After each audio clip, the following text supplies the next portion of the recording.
All right, folks, we are on take 2 of the Encanto character stream, what I'm calling the Technical Difficulties Edition.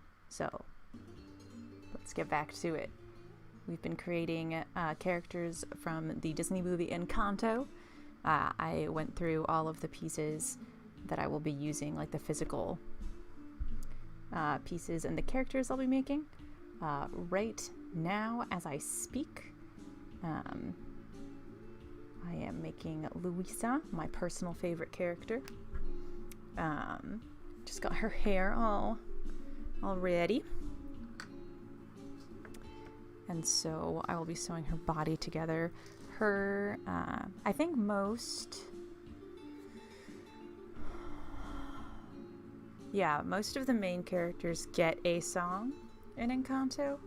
And Luisa's song is by far my favorite. It's called Surface Pressure, about sort of the pressure to be perfect and carry every burden and do everything. And it hits very hard. It's actually like real and genuine. And a certifiable bop, as they say. It's a genuinely good song.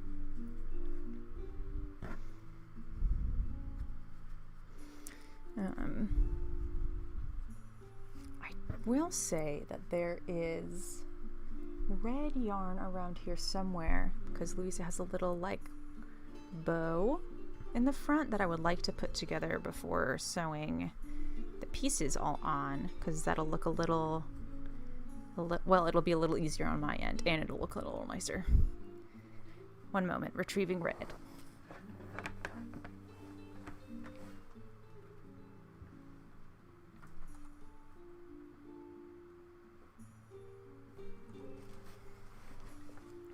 Wonderful, wonderful. I am very glad that the yarn was close, because I truly had no idea how far I would have to run to retrieve it. Do say hello if you are just joining.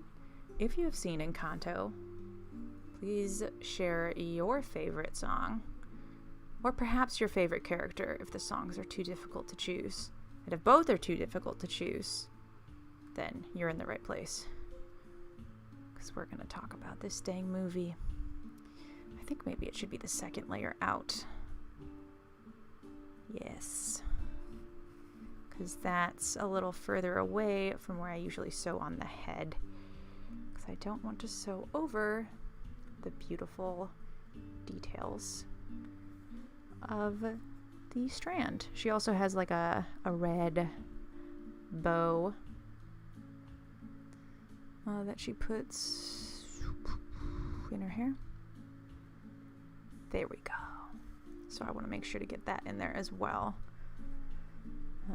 I usually get very happy / excited when I see accents on characters or outfits that can easily be recreated in yarn or similar fashions, like a bow, very easy. A sweater, also pretty simple as far as yarn goes. What are other ones? Curly hair is big for crochet, especially. Like pom-poms or puffballs or fuzzies are usually good. I don't know if there are crocheters chilling in the chat. Let us know what things are easy for you to recreate, or in the medium of your choice that is not crochet. I can't imagine someone not crocheting. I kid.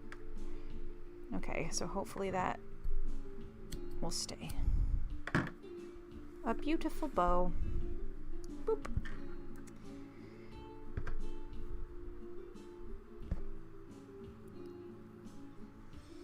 I also do want to shout out the Spanish guitar that is currently being played. There's a link to the creator in the description, I thought it would be a lovely, culturally adjacent, yet still kind of cozy, calming vibe for the stream. I couldn't find Colombian specific music, which I was a little bummed about. I was also rushing a tiny bit to make sure the stream happened when it was supposed to happen, which was at 2 p.m. There was literally no time to lose when it came to stream prep, but I did everything that needed to be done. And so here we are with some delightful music. And I will add some steamed cinnamon milk. It is oat milk, not cow's milk, but as voted on by the people of Instagram and frothed by a blender, because I don't have a frother, but that's okay. Oh wow, I love this Louisa. Oh, she's adorable. Not to toot my own keyboard, but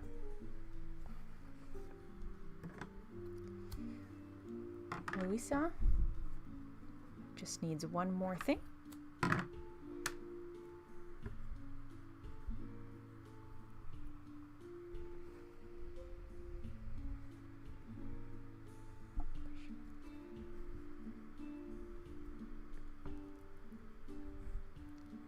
A beautiful little hair bow. Hair bow, when I say it all together, sounds like a neo-pronounced himbo, which may be too many layers of cultural knowledge deep for most folks, but that's where my brain went.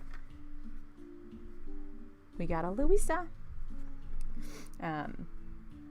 One other unfortunate but true fact about the current merchandise surrounding Encanto is that so merchandise goes into production before the movie is released, just because, like, logistically, with the number of toys that, like, Disney is making, they have to do that to make sure they can actually get toys to all the people who want to buy them. So they have to kind of guess. Oh, I cut entirely the wrong string. Ah, well. So they have to guess what's going to be popular, basically. And usually it's very good. Like, they'll make, you know, a ton of Captain America merchandise and a good amount, but slightly less of Hawkeye or whatever, based on what they know of what folks are interested in. But sometimes it reveals a glaring lack of knowledge, like an extreme lack of Black Widow merchandise in the above example. Absolutely no Baby Yoda / Grogu merch, which led to an influx of independent crafters making their own, myself included. And the same has happened with Louisa. The only way to get a doll, or I don't think they have plushies, but like a toy Louisa, is to buy the set with the whole family in it. Same with Antonio, if I'm remembering correctly, which is not how it turns out the demand went, which of course meant that many indie creators made their own Louisas, again, myself included. I do find it interesting to see, because there are times when the sort of glaringly obvious mistakes are clear, like everyone wants Louisa dolls and there aren't any. But there are also times when the assumptions end up being correct, and so they end up being invisible. Particularly when it comes to, like, judging character popularity. Like, they've been doing this for decades and decades, and so they know their market pretty well. And I think it's very revealing what that says about folks who are buying toys and watching movies, myself included. Because I have so many Captain America doodads and nothing Black Widow at all. So maybe I'm part of the problem. Or maybe it's not a part of or against the problem, as a awareness of a discrepancy.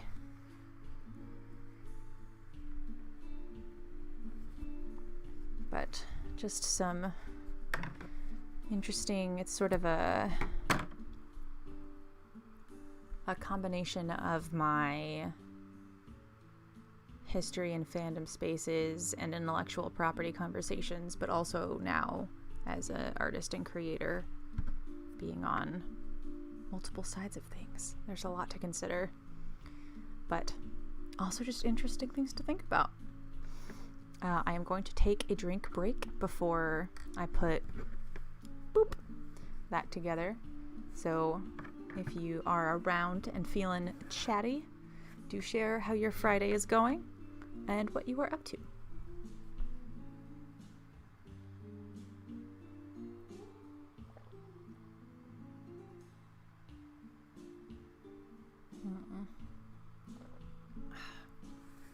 I'm really amazed that the cinnamon on that steamed cinnamon milk has stayed as immaculate as it has. There's just a layer of beautiful froth that is keeping it pristine.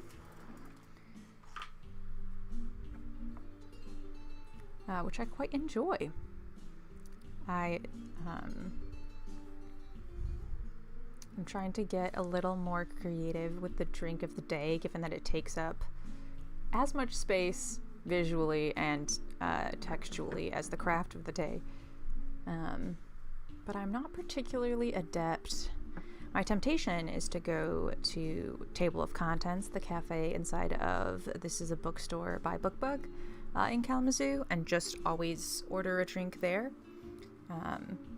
But I think that would be financially irresponsible to buy a fancy drink every week with my current shop income. If my coffee link in the description, ko/fi.com, probably /shantycraftly. Fun fact, it's called coffee because you like buy someone a coffee. But I, for years, thought it was Ko-Fi because I don't drink coffee. But it's a little site where you can give like $3 or $5 or whatever coffee equivalent is to a creator you like, to sort of be like, hey, here's the virtual equivalent of meeting someone you enjoy and buying them a coffee. So perhaps one day I will have a sponsored, heavy air quotes, drink of the day of like, so-and-so chipped in and now I can get a Year of the Tiger latte. Or what have you. But these are future dreams. For now, I will enjoy my steamed cinnamon milk and get creative. I have a whole Pinterest board that is just filled with drink ideas of varying complexity. Oops. Sorry, I forget what's in frame. I'm talking about drinks and such. This is Bruno. I won't say much about Bruno because it is spoiler territory, but I will say that the popularity of the Bruno character and the Bruno song brings me a great enjoyment, especially when it comes to just like the sheer energy and enthusiasm around it is really good. I run some programming for a group of 13 to 17-year-olds programming, which includes Dungeons and Dragons. So the party was fighting 2 demons that I had just written a little note with all of the names of the people involved in this little battle. So I wrote them as Demon A and Demon B. I asked if they wanted to name them, and they said Demon B is Bruno. So we determined that our demon had a 7-foot frame and rats along his back, as the song goes.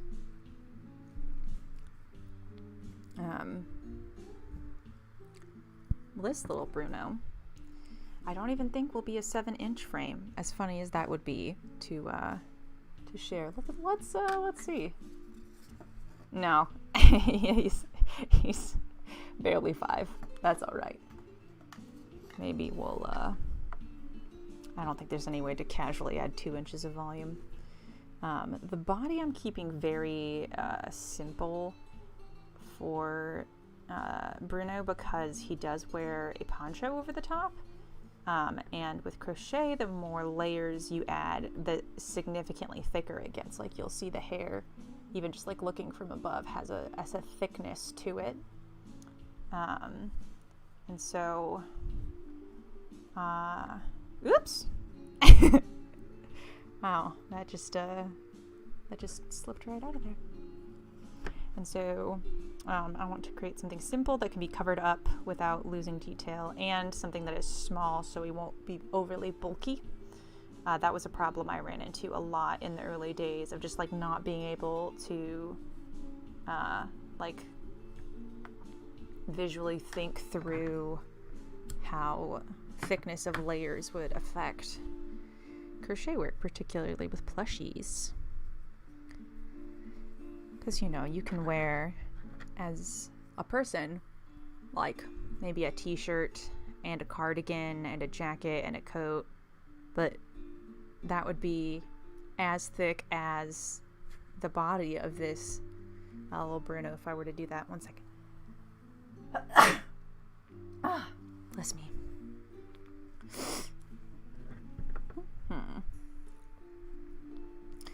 This is the first time I have created a poncho for a plush character. I've done skirts and capes. I made a cape for the little Zuko, and some of my commissioned work. I've done skirts of various types, both like a top of or as part of the plush, but a poncho has not yet been done.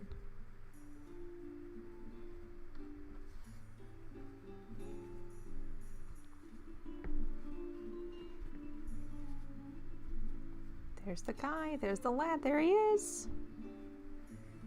All right, it is time to see how this poncho will work.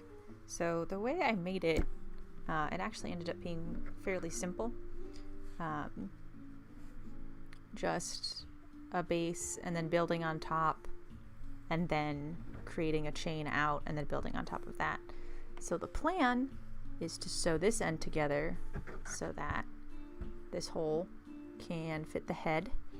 The reason that I split it instead of tying it back together as I went is because the sewing of the head onto the body is a little like imprecise and difficult, so I don't want to make that any harder than it already is.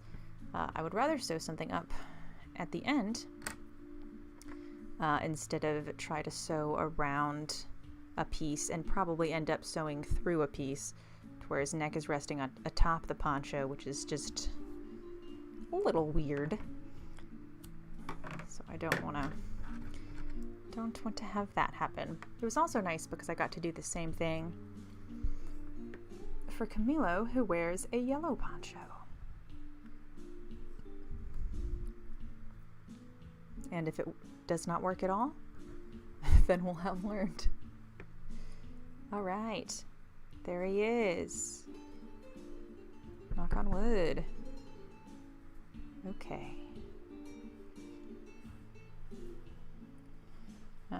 You can't see it, but I have little, well, sort of, you can kind of see it. I have tape marking the edges, but sometimes I completely forget that I have to do things in a manner that you all can see. So do give me a shout if my hands are escaping the frame. Because despite my best attempts, sometimes that just happens. I am still considering doing either 2 versions of Bruno.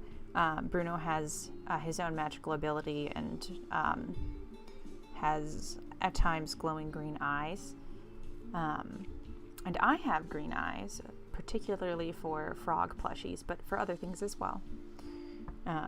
So I was thinking of having one version with these regular black eyes, and one with, this should probably be, we'll leave it as it is, and one with the green. But now that I'm looking at this and realizing how incredibly reversible this like poncho and like this could easily be the front.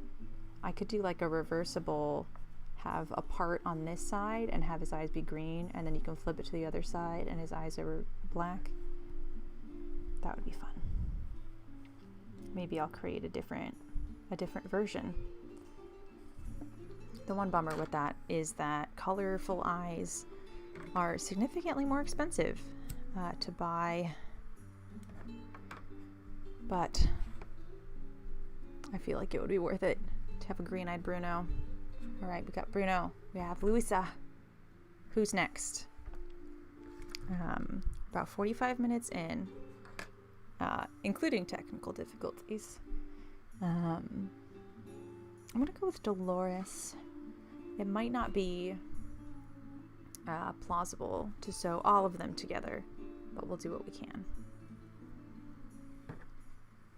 And because of the popularity of these characters, I am going to try and post them up on my shop as soon as possible. The link is in the description of this video. If you don't see them up there, you can always send me a message on the Etsy or YouTube or whatever platforms, saying like, hey, I desperately need a Luisa. Can you make it happen? And the answer is probably yes.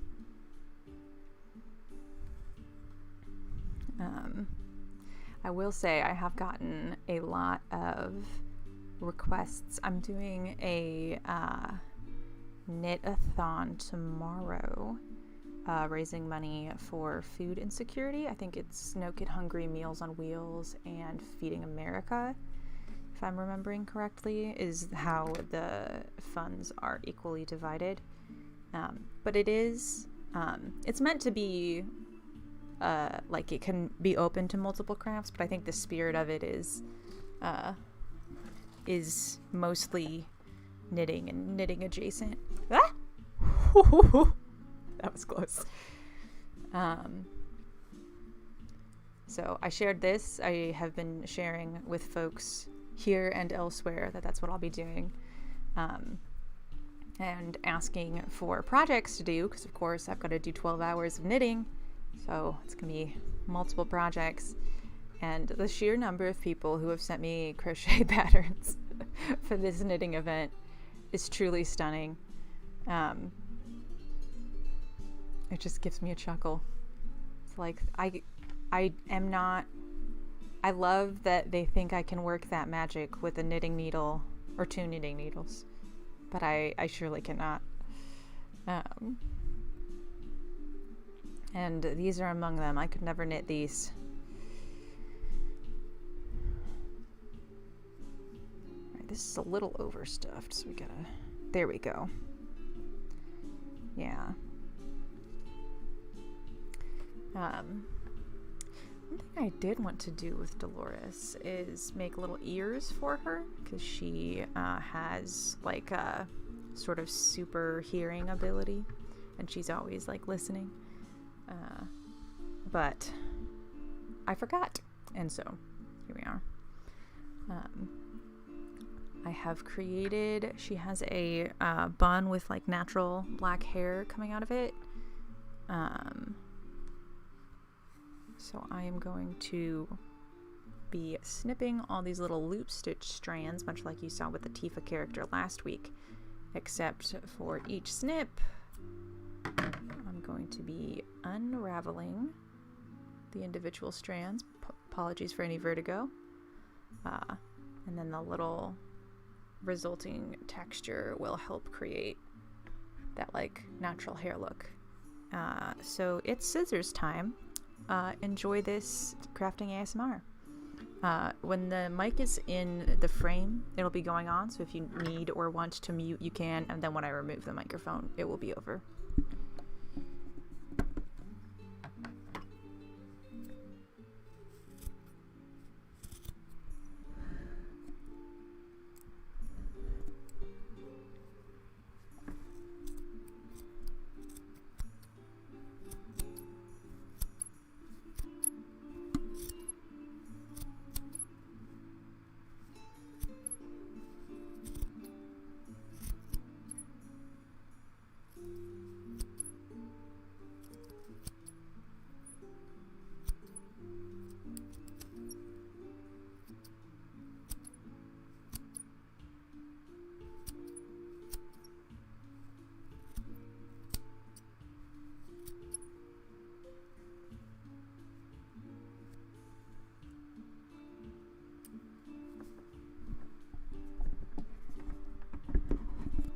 I think I got all of the individual strands. This next part will be very heavy on the unraveling. So there'll be a lot of spinning around. I haven't done hair like this, I think, since I made Angus McDonald for, that was for a gift, so I was not paid to make Adventure Zone merchandise. But I did this with his hair and then sort of trimmed it out to be what the character's hair looked like. Dolores has more of like a bun updo sort of a thing. So I gave her far more length on each strand than was necessary, but I prefer it that way than having the opposite problem, because, you know, you can always cut and make it shorter, but it's much harder to do the opposite. While I'm going, if you are joining and around and want to say hello on this, here it is quite melty and warm, but I don't know where it is in your whereabouts. Friday afternoon.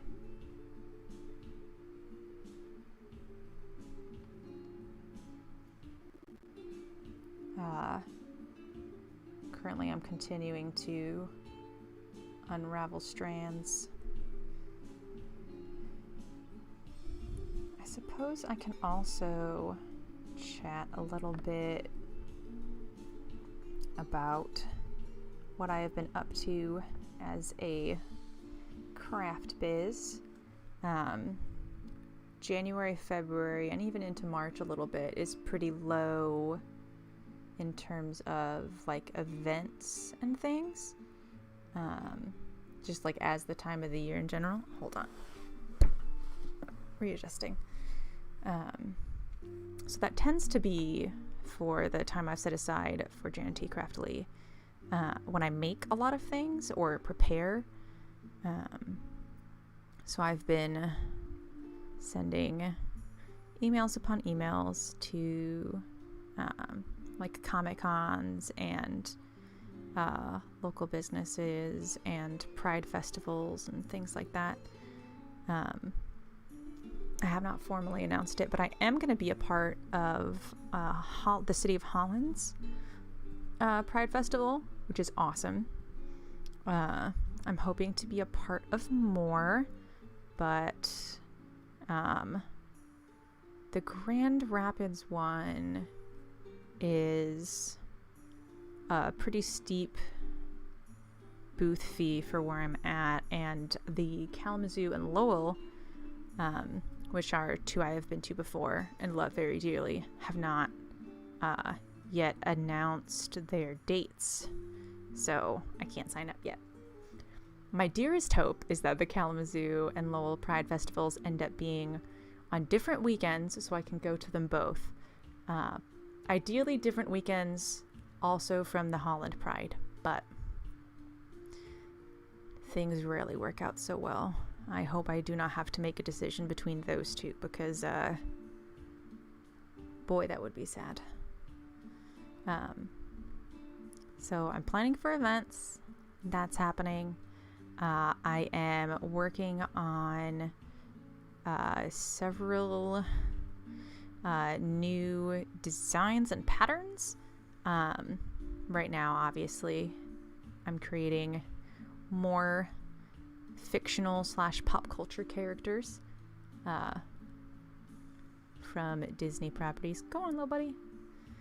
But I'm also doing trying to convert these notes into patterns, as you may have seen on my most recent socials post. I put a bunch of plushies that I had made and was like, which ones do you want to know how to make? So if you want to make Encanto plushies, leave a comment over there. Or I think the other ones were Star Wars, Final Fantasy, and Avatar: The Last Airbender. So if you are a crocheter who feels strongly that you would like to make any of those, let me know. The pattern creation process comes from my little notes to self. I have no idea what happened there. Yeah.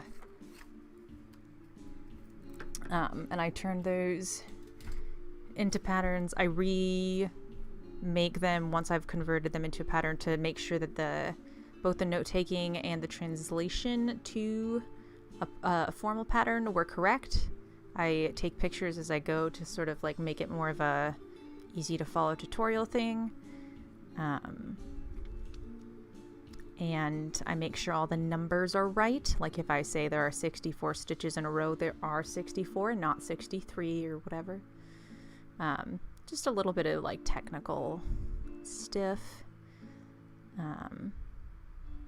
So because of the time it takes, it's not like overly stressful. I just want to make sure that the stuff I'm making is stuff people want to see and or use before I go all in willy-nilly on patterns that will not see the light of day.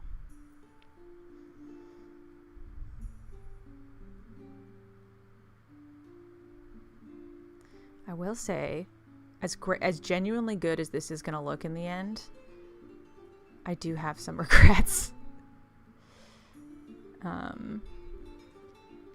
about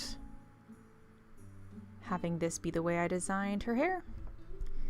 I think before making another one of these, if I end up doing that, we'll do a redesign for the hair that still stays true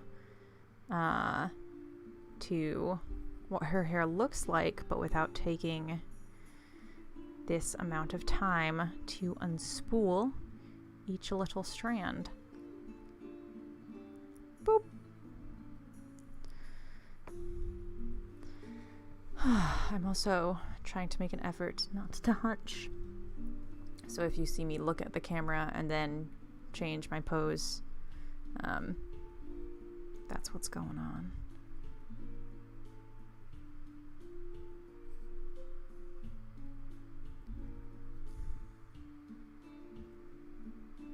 I'm also going to vote not to do Camilo on stream because his hair is a similar premise in terms of unspooling all the little doodads, although watching it spin is quite satisfying. Whee! because he has similarly textured hair, although his is a different color, in my approximation anyway. It was a little tough to get exactly like what was from the movie, because there's like a very slight variation in skin and hair tones across the family, and I want to like represent well the differences between them, but in order to do that I will have to go to like a significantly darker or significantly lighter yarn color than the previous one. Like these two are the closest that I have.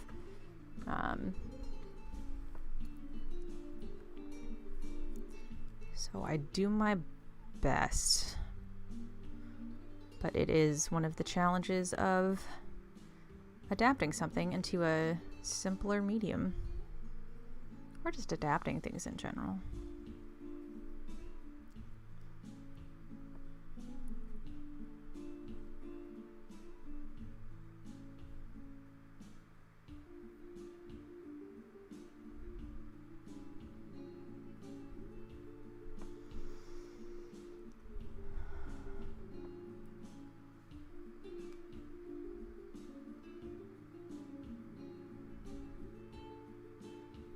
Oh, in terms of events, I also sent an inquiry email to Marmalade Dog, which is a tabletop gaming event here in town. I've not yet been, so if folks have recommendations of events and stuff to attend there, I am definitely going to be there, whether it is as a person attending for fun or a business attending for business.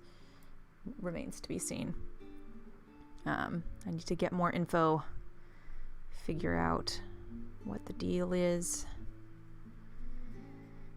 but that could be really nice. I haven't done a gaming specific event on my own. I did go to Gen Con. That was with Rem Alternus Productions, which was an awesome experience. I really loved Gen Con. But I've never had the experience of like putting together a tabletop themed display. Like, you know, my Pride displays are very, like, they've got all the rainbows and all the pun creatures. My farmer's market displays are very like woodland animal-y, with like little mushrooms and things. But I could have a lot more fun with dice at a gaming convention, and maybe even get some little zines and things going. Oops. Boop.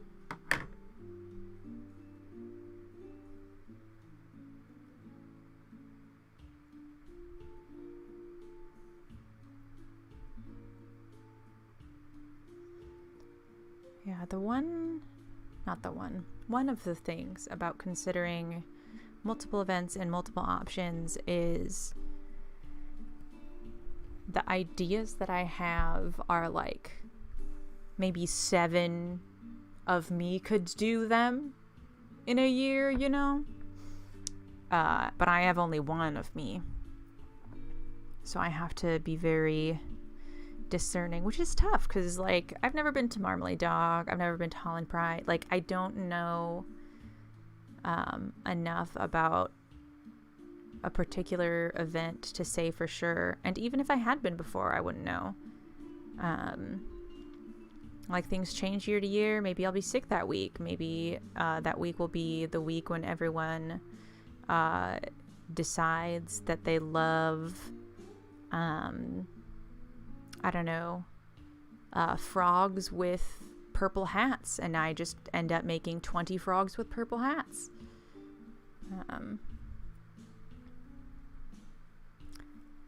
You never know. But you can hope for the best, plan for the worst, and go with the flow. So hopefully events continue to be feasible, first of all, because that's a whole thing, but also that things work out okay. I have been filling up quite a lot of space with my chit chat, so if you are around and want to say hi, share how you are doing, or chime in with anything, truly, craft or event or plan or Encanto related, please do so. I'm going to be at this hair thing for quite a bit, so you will not be a burden by any means. Whoop. Oh yeah, this is starting to come together. I'm gonna keep this undone, because I do want to use it to sew on the final. Yeah, I'm thinking, I don't know how I would do it. Maybe just a, I don't want to just make a pom-pom. That feels like not quite it either. Maybe I could do bobble stitches to get like a textured feel. I could experiment with that. Bobble stitches are what you might see on like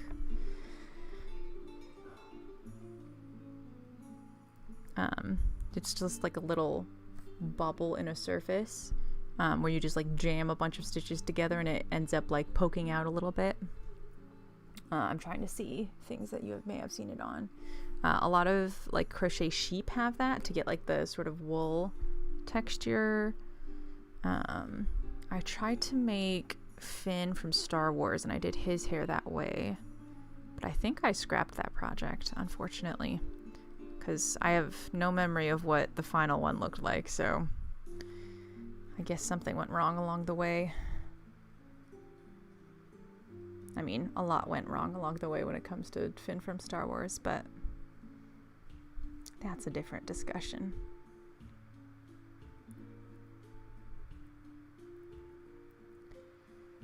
Whee! This is gonna look very good. Oh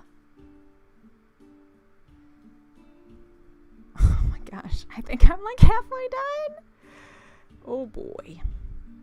All right, I'm taking a drink break. I think this is, I have done a bit for now. All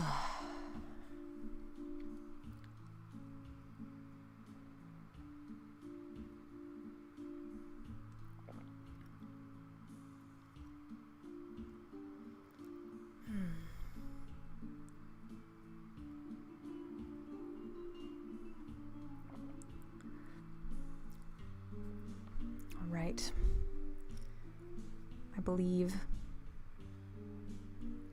I do find it interesting, the variety of like sort of repetitive crafting tasks that I enjoy and what I find less enjoyable, because this is no more or less repetitive than like a crochet stitch, but I don't love doing it. I don't hate doing it, but like I wouldn't choose to do this if I was not required to reach the desired effect. Felting is somewhere in the middle. Knitting is much closer to crochet than felting for me.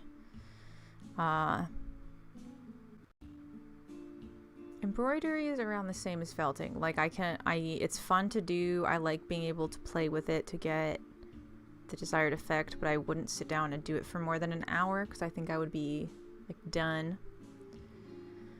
Cross stitch I would be done much sooner. I think maybe 30 minutes of cross stitch and I'd set it down.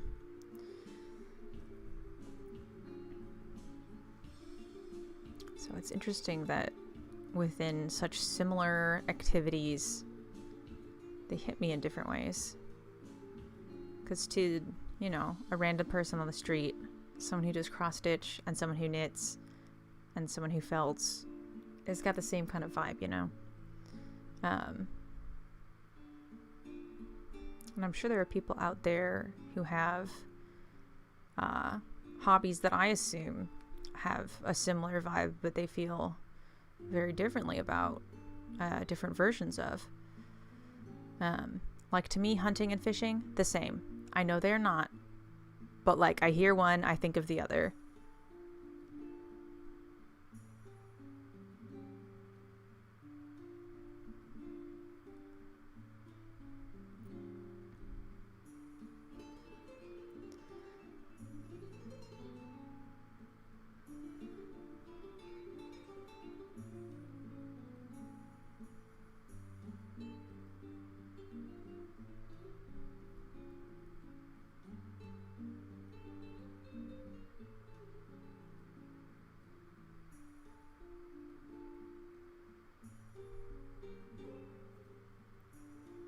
I'm beginning to recognize this little song loop, and I like this part.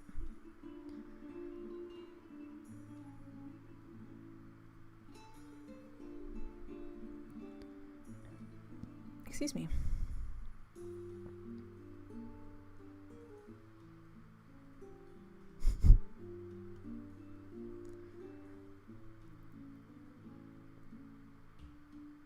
Yeah, I think maybe a pom-pom with a brush. I have seen like pet brushes used to great effect to create like a textured or a fuzz to it. I don't know how accurate to hair that would be, but I think it would be more accurate to hair than just a plain old pom-pom.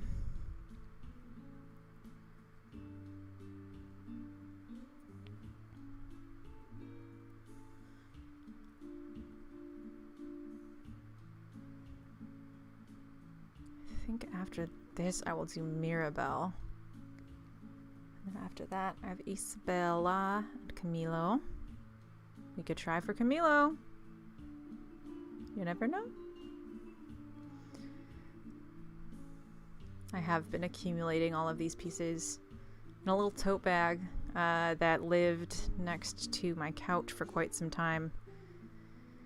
And I had a notebook, which I don't believe is in the vicinity, with my little sketches of all the Encanto characters and my notes on what colors they were, and I have a little pile of yarn. And then they just sat there because last week was the digital stream. So it's weird to now come back to all of these individual pieces that I've not seen put together and actually put them together. Oh man, I can do this. This has been Janet T's Self-Talk Corner.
I will also say, I know I've chatted quite a bit about the knit-a-thon, but another thing coming up this weekend, you may have heard of it, the big game.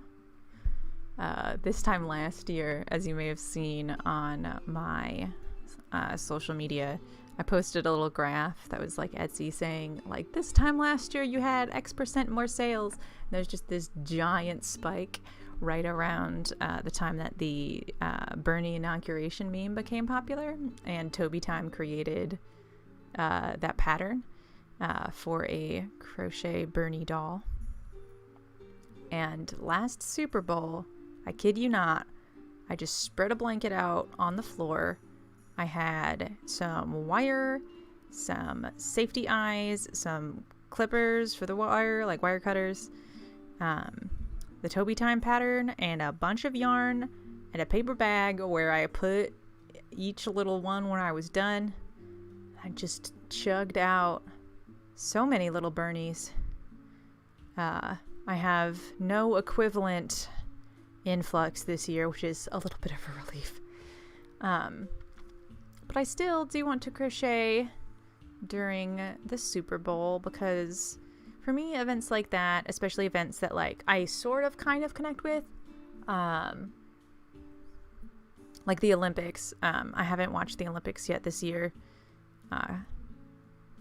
for apathy reasons mostly. But I also know that there are parts of supporting it that like have a political impact that I'm not really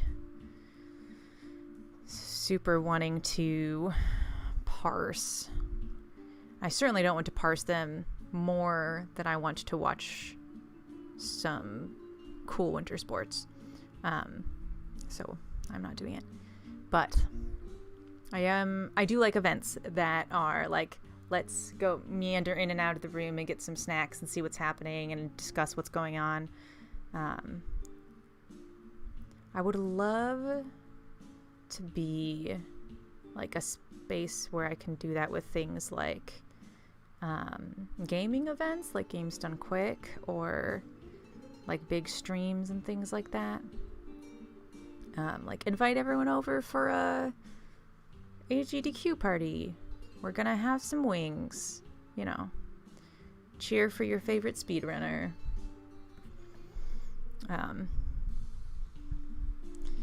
So I'm going to be making I've been commissioned to make a Dungeons and Dragons character. Wow, this is so mighty, actually. I love it. This is great. I'm also going to try and make the persona Arsene. Oh, wow. Okay, I'm beginning to realize exactly how much I'm going to have to cut off of here. It's a lot. Oh boy, oh boy, oh boy. It's going to be a big mess, but it's going to be okay.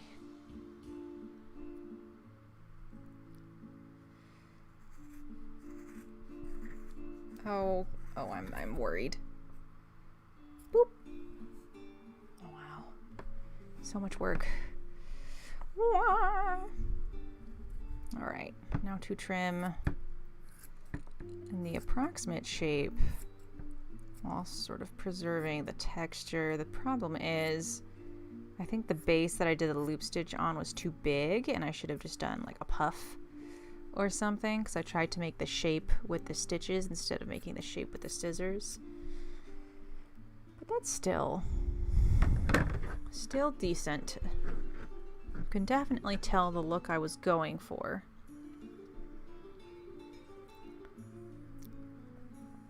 Here we have her hair. She's got a big red headband with a bow, which combined with the bright yellow clothing reminds me of Amanda Gorman. So it's hard not to think of her as I put together Dolores. But Dolores has a big old bow in the front part of the headband. So I made a little strip of crochet. I'm hoping to be able to like bow it up a little bit.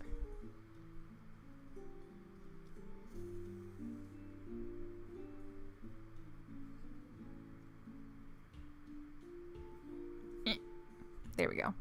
It's a bow.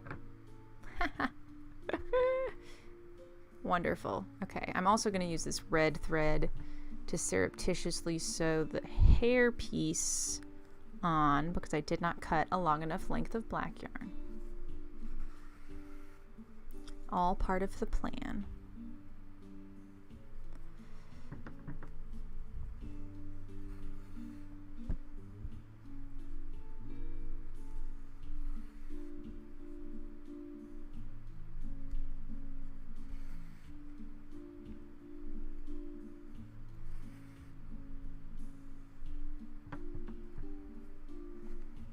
Yeah, usually I can just go willy-nilly with the hair, but here I do absolutely have to keep on that red stripe because it will be very clear if I do not.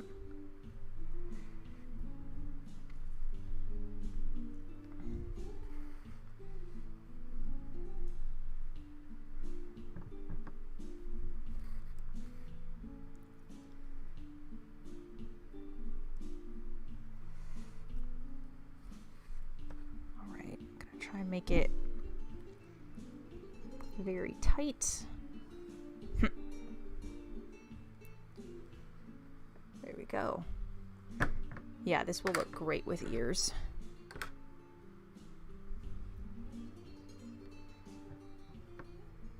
Yeah, if you've seen like the movie posters, she's got that like I'm listening pose with a very large ear poking out of the side of her head. Okay.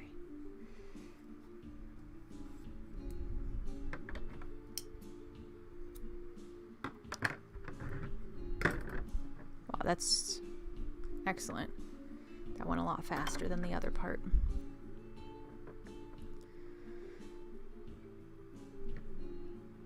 I will say, it looks good. I don't know if it was strictly worth the time investment, but I don't have to answer that question yet. All right, I'm gonna tie, or rather sew on this bun. There's a little bit of space inside that I'm gonna fill with the parts I trimmed, which hopefully doesn't get too messy. I like trying to stuff darker pieces with yarn rather than with filling, because the filling is a little bit brighter white and it can poke through sometimes. Oh, everyone's such like high bun pieces. Okay.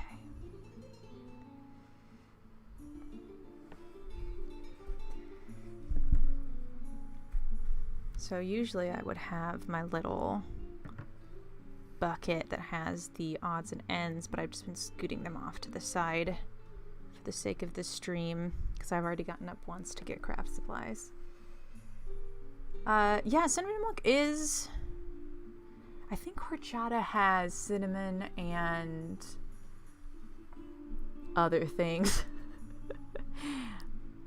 I have wanted to do like a horchata drink. I tried a horchata matcha latte when I went to visit my sister in Chicago, and that was an excellent decision.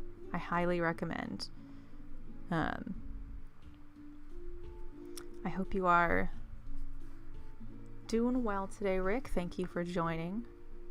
I'm putting together some characters from the Disney movie Encanto.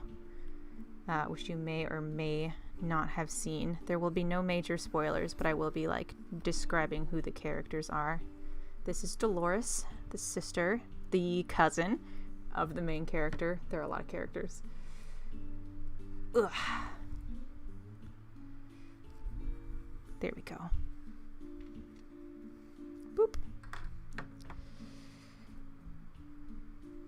All right. This is not... Oop, there we go. I've been doing a lot of trimming, but I don't want to go overboard because once you cut hair, then it is short for good. Yeah, there's a lot of rotation involved in trimming pom-poms and such. I'm amazed at people who can do like the pom-pom things where you like make a little face out of it. Whew. There's a very ambitious Pinterest board I have made with such pom-poms. I gave up very quickly.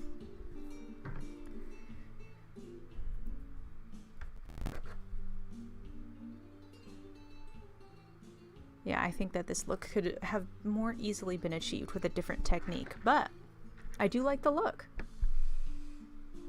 Oh, thank you. I'm glad you thought the movie was fun and a good choice for a craft. I was chatting earlier that Encanto has had a little bit of a Baby Yoda situation, as it were, because Disney, much like they did with Baby Yoda / Grogu, did not anticipate the demand for toys, particularly for Luisa here and Antonio, who is not in this current lineup but is adorable and delightful. And so the people of Etsy and, you know, the world and internet as a whole swooped in with Luisa Doodads. She's also my favorite character in the movie, so I have a slight bias.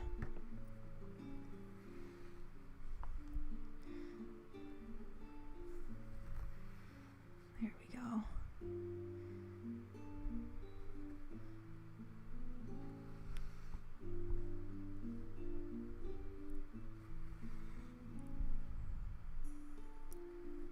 Okay. I think I'm going to go for Mirabelle next, out of the remaining Mirabelle, Camilo, and Isabella, because I do want to see how those green glasses look. I don't know exactly how I'm going to do it, but I'm going to try.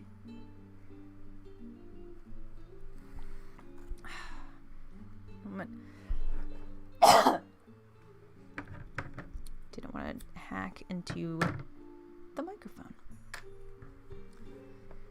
Here is Dolores. Little red band. Nice hair. Got it. I like her. Mirabella. One thing I do really love, Mirabelle, Isabella. One thing I really do love about Mirabelle is she too is a fiber artist, and she like uses that as a like expression of love and generosity in a way that I really like respect and appreciate. Like at the very beginning of the movie, she gives Antonio this little like handmade plush tiger because she knows that he likes animals, or like a cheetah, a feline of some sort. I need a tail for this. I'm gonna hold this thought.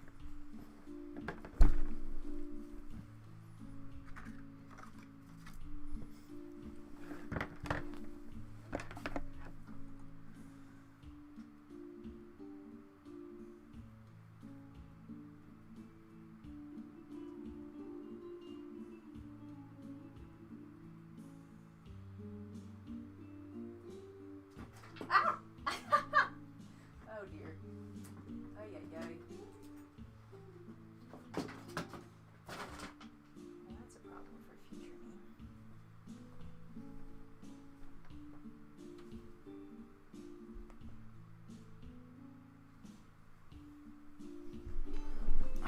I do not know if you heard that brief kerfuffle, but I have knocked over my friendship shelf. So, oops.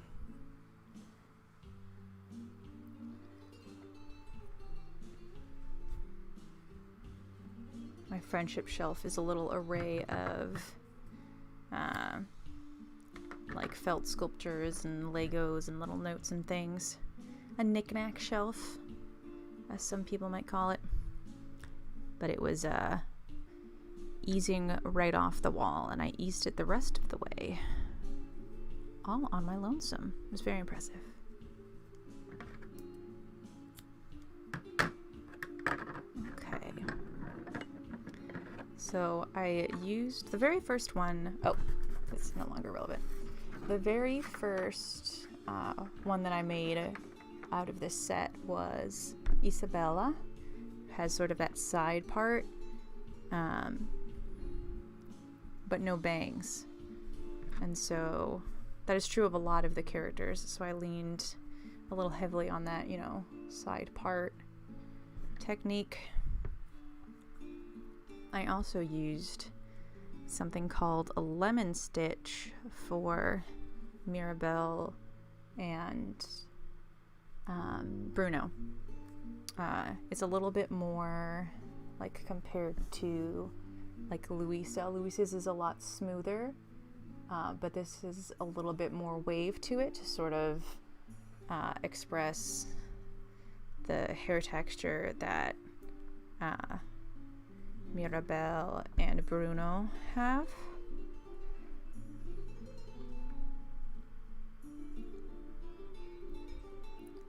All right, I should probably put the glasses on after the hair because I don't want to mess that up somehow. I also don't know how this happened, but the hair is like asymmetrical. So, not quite what I was expecting, but still good.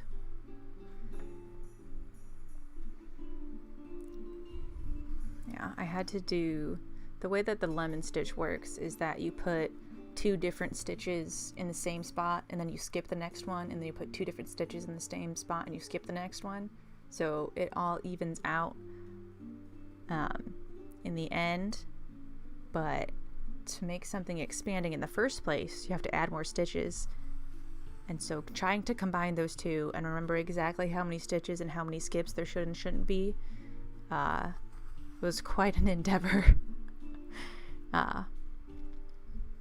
So I'm not going to use it for too many characters, but when something like a wavy hair or something is sort of important to the design or to the background of the character, I will definitely pull it back out. I did take notes, so it'll be easier next time. But as I was saying before, I went on my craft supply excursion. Mirabelle is very handy with yarn and threads. She made her little like pink butterfly and embroidered like her bag and her dress and her shoes, and just these absolutely beautiful like freeform designs that remind me of like an Irish crochet design.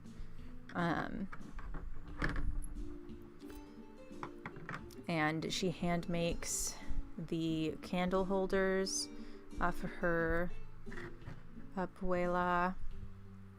And there's even a point where she like opens up a little drawer and you see that it's her yarn drawer. It's got all different kinds of yarn in it. I think there's a pair of scissors.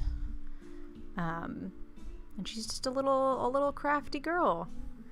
And that brought me great happiness. I was like, oh, that's so cool. I want to be like her. So boy, am I trying.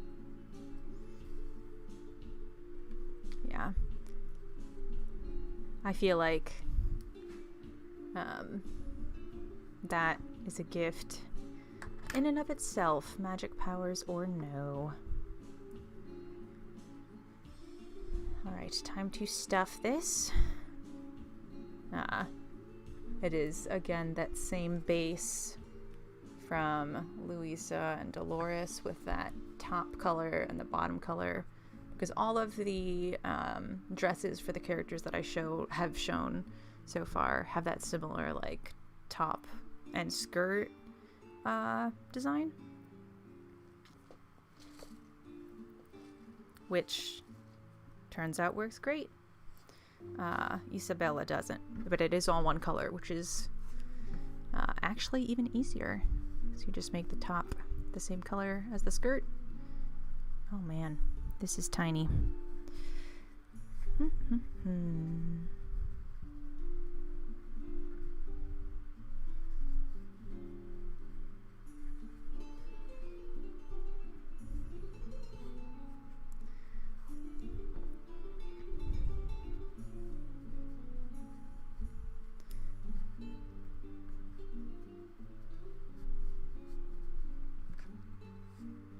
Now, the one challenge, or perhaps mystery is a better, more accurate phrase, is how exactly I'm going to get those glasses on. Normally for glasses, I would do wire or something similar, as previously mentioned in the Bernie Apocalypse of 2021 this time last year. But since these are green, I do not have green wire. I do not think that obtaining green wire will be a worthy investment for a singular character plush. So I think for the time being, I'm going to take green yarn and just try and felt it on. We'll see how it works.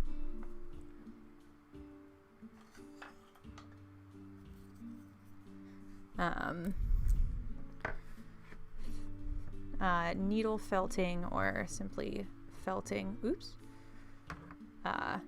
Use this little tool that has grabbers on the needles. So as you plunge it into something, it grabs the fibers from the top layer and sinks them into the bottom layer, which lets it kind of hold on.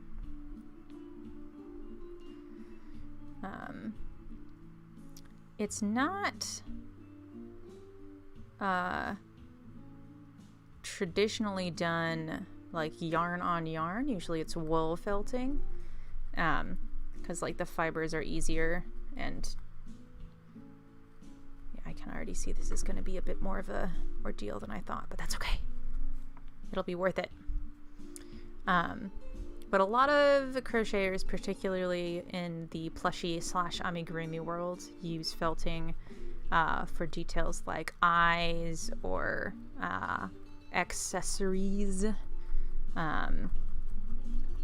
There are a lot. I saw someone recently posted their array of Animal Crossing characters for accents that have a lot of different colors on them, or have like a particular iconic color that you might not be able to get super good detail with like a crocheted and then sewn on piece. We'll use a felted piece. It's just one of many different kinds of ways to use yarn. Maybe Mirabella would have liked it. Maybe she did felt. I think that's how she made the candle holders, actually.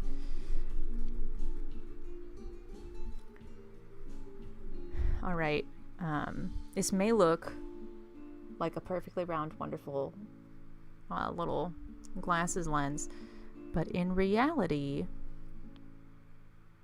I think I have made an error, because one, not only are the eyes super far apart because of the style, but also I understuffed this head, which means that there's not a strong base for it to attach to.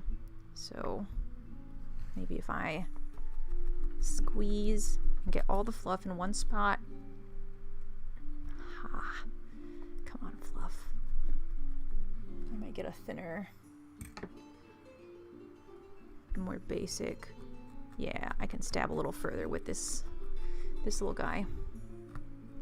That last blue one I had 3 entire needles on it, which is great for getting like a really good grip, but if you can't poke it in there, it's hard to get a really good grip. Anyway, these actually came with the needle felting kit that was the first time I ever needle felted. It was one of those little canvases with just like a felt pad over it and all of these little bits of wool. I thought it was so neat, so I just kept the needle and have used it whenever it comes up. I do like that they've got the little squish holder on the top. Handle, I think, is the word, not squish holder, but you know. Because I don't like holding metal things, especially for like tool usage. Okay, these are approximately the same size, so I'm just gonna pin down this little edge here so the yarn doesn't get bigger or smaller in the loop. There we go.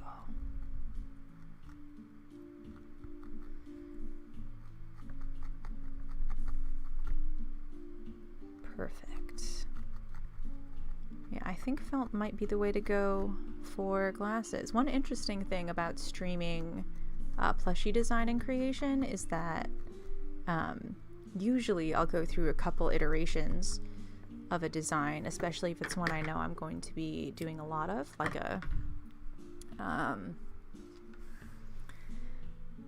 Mothman or something that's part of an existing series. So usually I would like have maybe 3 or 4 different heads, and then just try different ways of doing the glasses, and then when I find one I like, that'll be the official one. But there's a sort of element of bringing folks along for the process, and so you get to see draft number 1 as it happens, which is its own kind of cool. All right, we've got the longest bridge on any pair of glasses known to humankind, but it's in there. I think next time I might just do bigger lenses, but it's a little late to go back.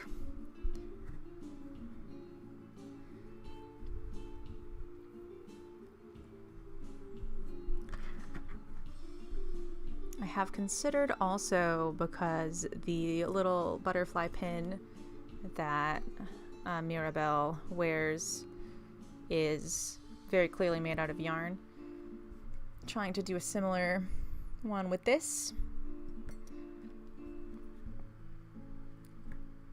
So I might, if there is time, because I have many extra pin, like the backs of pins that I could use, maybe even turn it into a little kit. This week I have been a little sleep deprived and fairly caffeinated, and so my like idea churning brain is going real hard. So I'm like, I'll make it a kit, I'll like send it to such and such and promote it for this thing, and it just like whew, it goes.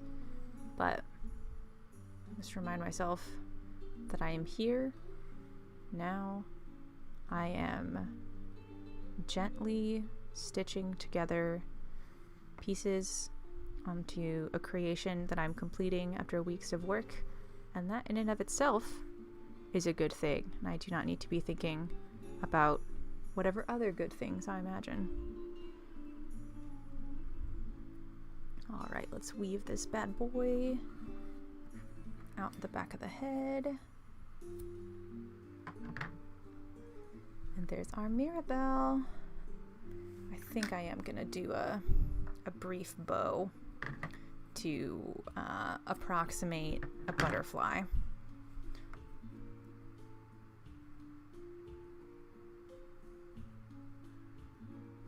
Yes, I will. Sorry, I briefly forgot what was happening. Okay, so we got a little tiny bow there. Right now it could come out on a whim, so I'm gonna double knot it, and then actually, yeah, it came out on a whim. No, I'm tying a bow. So I'm gonna tie a tiny bow, and then for the secure knot, I'm going to tie it to one of the little shoulder stitches. Boop. And just pull one of the strands through. There you go. You kind of see what's going on. It's similar to what I did for the Louisa ribbon of sorts. Maybe a triple. Ha! I'm unstoppable. And then snip, snip. Mirabelle. All right. Now to ponder. I do have Louisa and Camilo remaining. I could probably finish Louisa in the 15 minutes. Camilo does have that same loop stitch hair, which is going to take approximately as long, if not longer, than it took to do Dolores's. So that's not on the docket, but I could also do a little butterfly with pink. I'm going to take my last drink break. If you have opinions on butterfly versus Issa, make them known.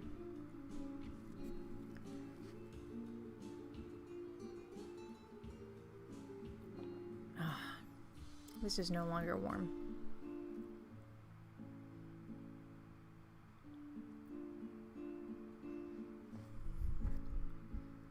Okay, I think for completionist's sake, I'm going to attempt to finish Louisa today. I do not need the felting needle.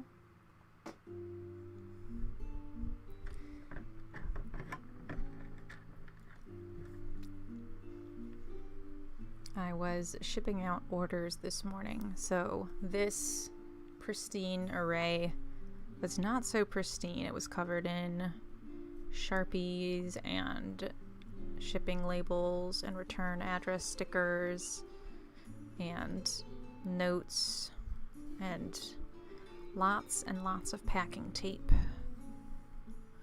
So I'm just seeing the little hints of Sharpie on my hands of like, ah yes, that's still there. Here we go. As I mentioned before, Isabella has like a dress. I wasn't sure whether to go with a purple or pink yarn because they look very different from each other. But the dress in the movie could very easily be purple or pink.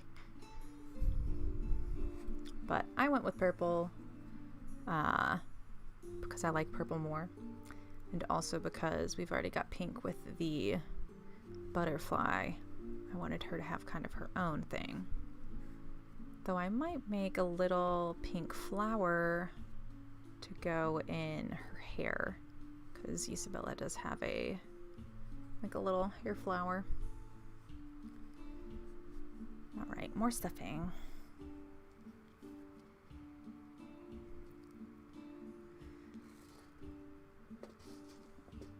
Maybe more stuffing. Here we go.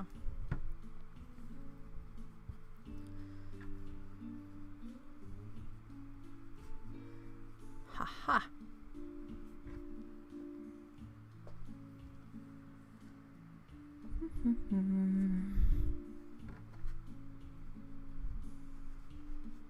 Yeah, I'm very grateful for my earlier run to get the stuffing because this would have been hard to do without it.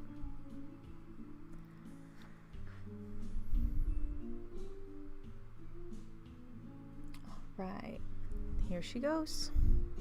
Oh wait, I need to sew on her hair first. Ha!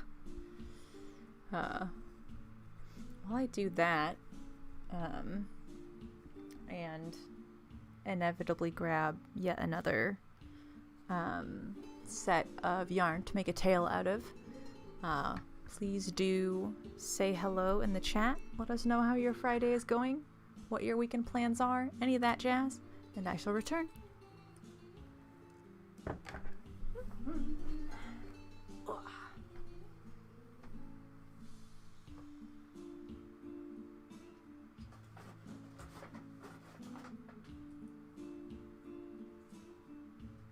That is blue.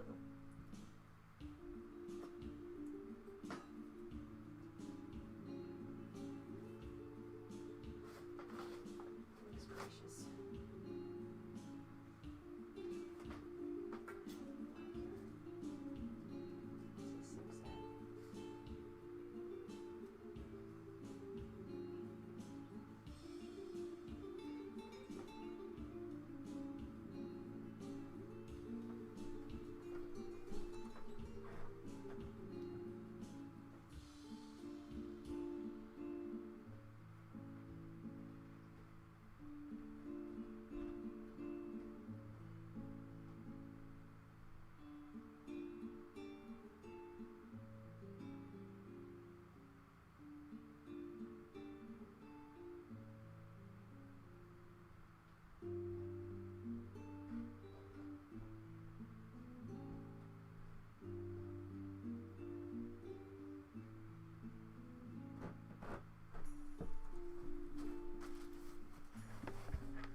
I'm very glad that I wrote that note earlier, because it has come in very handy.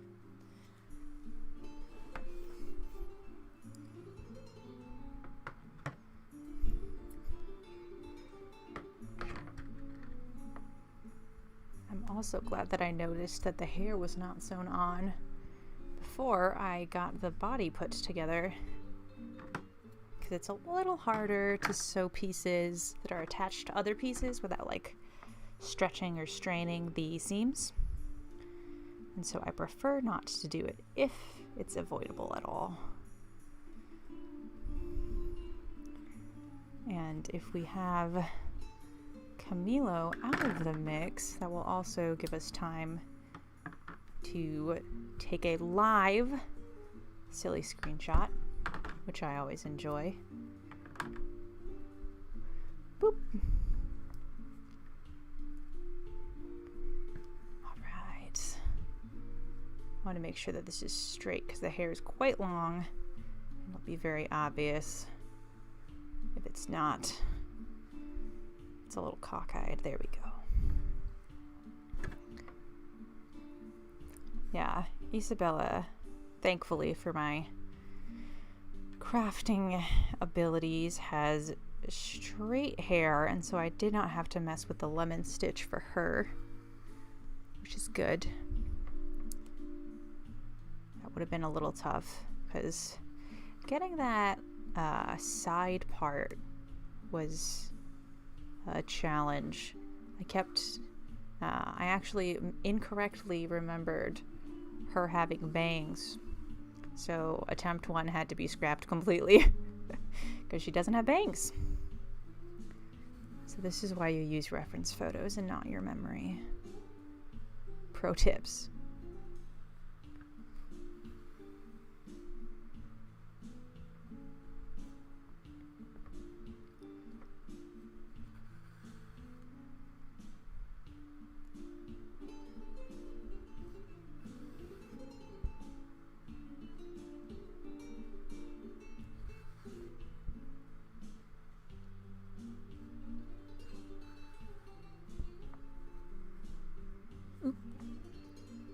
Gonna tuck this under and then tie these two ends together.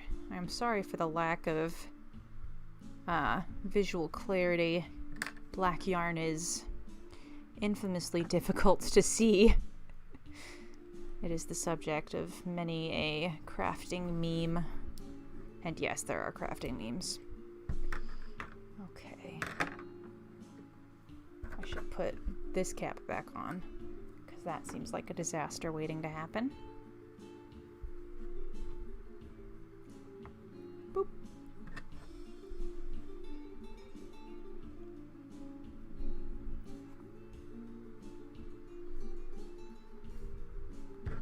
All right. I'm going to flip up this little chunk of hair so that I can see all of the pieces. Whoop. That's my hair, not her hair. I try to look from multiple angles when I'm like holding a piece in place. Like it might be perfectly balanced left to right, but it's too far forward or too far back. Or it's exactly as far forward as it needs to be, but it's slightly to the left or some such. That is a weird challenge of creating 3D art, if I am so bold. Is there is a lot of room for error, and there's a particularity to the not quite rightness of a 3-dimensional error that is just kind of like a little more visceral, I think, for a viewer.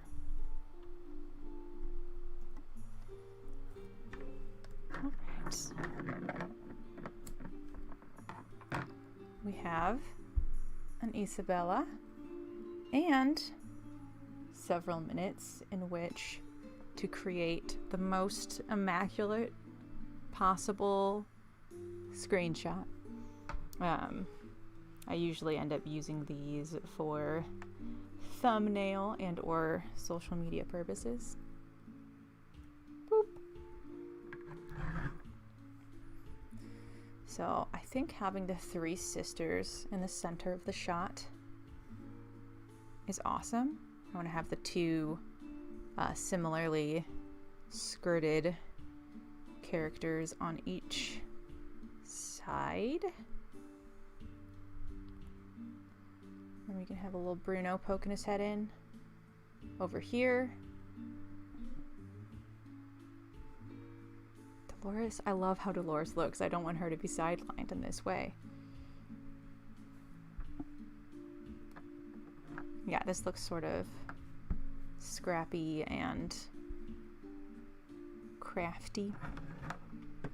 There's a strange art to making something look artistically like you're in the middle of working something and not chaotically like you're in the middle of working on something.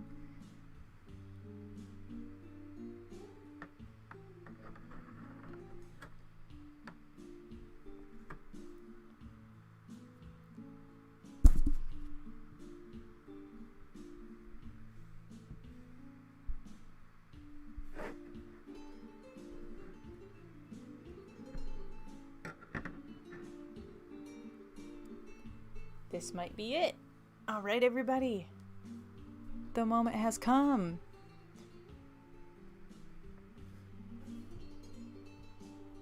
I'm getting out my screenshot snipping tool. Say cheese.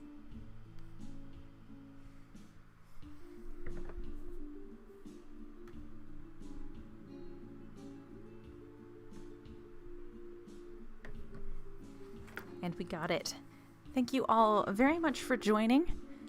I will be doing the knit-a-thon tomorrow from, I believe it's 8 a.m. No, it's 10 a.m. to 10 p.m. I have Dungeons and Dragons starting at 8 a.m. So the first 2 hours I'm going to have to resist knitting or crocheting so as to preserve my hands for the rest of the day. If you would like to support food insecurity and my poor hands, there's a link in the description to donate to the Knit for Food knit-a-thon. The money is being evenly split between Food for America, No Kid Hungry, or Feeding America, No Kid Hungry, and Meals on Wheels. So if that touches your heart, this is the day to do it. I'll be making several little bonus gifts for folks who donate. And if you are interested in seeing such things, I will be posting quite often to my stories on Instagram and Facebook. And next week I will be back at the same old time with a I think I will do a rainbow mushroom. Thank you, Rick. I think I'll do a rainbow mushroom extravaganza now that I've got the rainbow mushroom watercolor design and also several rainbow mushroom plushies I have yet to sew together, but stay tuned. You will see. Do let me know any other things you'd like to see me put together or chat about or any of that jazz. I hope you all have a lovely rest of your day, and I will see you next week.